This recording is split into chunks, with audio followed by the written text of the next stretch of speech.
जनतेच्या जीवितास घातक ठरलेले हिवाळे परिसरातील क्रशर कायमस्वरूपी बंद करण्याची मागणी.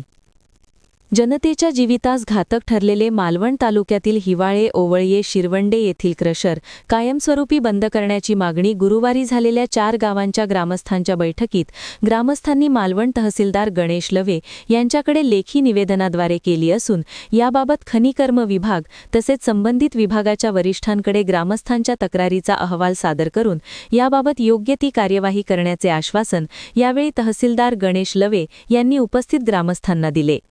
नुकत्याच झालेल्या डंपर अपघातात हिवाळे येथील रवींद्र सहदेव गामदे, बांदिवडे येथील मयुरेश मंगेश राणे यांचा दुर्दैवी मृत्यू झाल्याने संतप्त झालेल्या हिवाळे ओवळये शिरवंडे किर्लोस ग्रामस्थांनी याबाबत प्रशासनाला निवेदन देण्यासाठी संयुक्त बैठक ज्ञानदीप विद्यालय हिवाळे येथे आयोजित केली.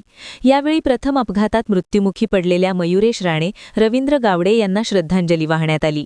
यावेळी व्यासपीठावर मालवण तहसीलदार गणेश लवे, आरटीओचे वरिष्ठ अधिकारी विनोद भोपळे, पराग मातोंडकर, प्रदूषण अधिकारी महाराष्ट्र संदीप करपे, आचरा पोलीस निरीक्षक प्रदीप पोवार, मालवण विभागाचे पीडब्ल्यूडीचे उपअभियंता अजित पाटील, माजी सभापती सुनील घाडीगावकर, माजी जिल्हा परिषद बांधकाम सभापती महेंद्र चव्हाण, ओवळी सरपंच रंजना पडवळ, हिवाळे सरपंच रघुनाथ धुरी, शिरवंडे सरपंच चैताली घाडीगावकर, किर्लोस सरपंच श्रीमती मेस्त्री, पोलीस पाटील वीरेंद्र कदम, मंडळ अधिकारी संतोष गुरखे व संबंधित खात्याचे अधिकारी उपस्थित होते. यावेळी ग्रामस्थांनी या परिसरात मागील कित्येक वर्षे चालू असलेल्या क्रशरबाबत होणाऱ्या नुकसानीविषयी आपले म्हणणे सादर केले. हिवाळे ओवळये शिरवंडे किर्लोसमधील ग्रामस्थांनी यावेळी क्रशरपासून आपल्या गावात होणाऱ्या खोलवर सुरुंगस्फोट, ध्वनी प्रदूषण, श्वसनाचे आजार, पर्यावरणाची हानी, अवजड वाहनांच्या वाहतुकीमुळे रस्त्यांची झालेली दुर्दशा, नदीचे पाणी दूषित होणे तसेच क्रशरपासून होणाऱ्या विविध प्रकारच्या उपद्रवांबाबत आपले लेखी म्हणणे सादर केले. क्रशर व्यवसाय चालू करताना क्रशर मालकांनी वस्तीच्या अंतराचा निकष न राखता नियमबाह्यपणे व्यवसाय चालू केला असून क्रशरपासून उसळणारी धूर या परिसरातील 4 ते 5 किलोमीटर अंतरावर पसरते. त्यामुळे शेती बागायती करणे येथील ग्रामस्थांना धोक्याचे झाले आहे. मागील 15 वर्षे येथील ग्रामस्थ याबाबत प्रशासनाकडे वेळोवेळी तक्रारी करत आहेत, मात्र प्रशासनाकडून याबाबत कोणतीही ठोस कार्यवाही झालेली नाही. दरम्यान नुकत्याच घडलेल्या डंपर अपघातात 2 तरुणांना नाहक जीव लागल्याने त्यांची कुटुंबे आज उद्ध्वस्त झाले आहेत.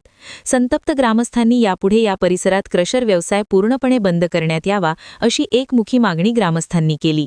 यावेळी पीडब्ल्यूडी अधिकारी या मार्गावरील डंपरमुळे झालेल्या रस्त्यांच्या दुरावस्थेबाबत लवकरच कार्यवाही करण्यात येईल, तसेच पावसाळ्यापूर्वी रस्ता साईडपट्टीसुद्धा पूर्ववत करण्यात येईल असे आश्वासन ग्रामस्थांना दिले. आरटीओचे अधिकाऱ्यांनी सांगितले की आपल्या विभागाने या अपघातांची गंभीर दखल घेतली असून ओसरगाव ते हिवाळे फाटा या मार्गावर आवश्यक ठिकाणी गतिरोधक बसविण्यासाठी संबंधित विभागाकडे पत्रव्यवहार केला असून यापुढे या मार्गावर आरटीओचे गस्ती पथकही कार्यरत राहण्याचे त्यांनी सांगितले.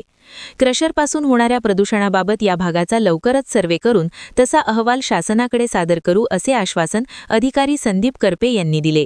एकंदरच पाहता किर्लोस, शिरवंडे, हिवाळे व ओवळये येथील ग्रामस्थ क्रशर व्यवसाय या परिसरातून कायमस्वरूपी बंद करण्याच्या निर्णयावर ठाम राहिल्याने शेवटी तहसीलदार यांनी हिवाळे परिसरातील शिरसाट व मोरजकर यांचे क्रशर कायमस्वरूपी बंद करण्यात आले असून उर्वरित क्रशरबाबत ग्रामस्थांचे ठरावानुसार वरिष्ठांकडे अहवाल सादर करून पुढील कार्यवाहीसाठी पाठवू असे आश्वासन त्यांनी ग्रामस्थांना दिले.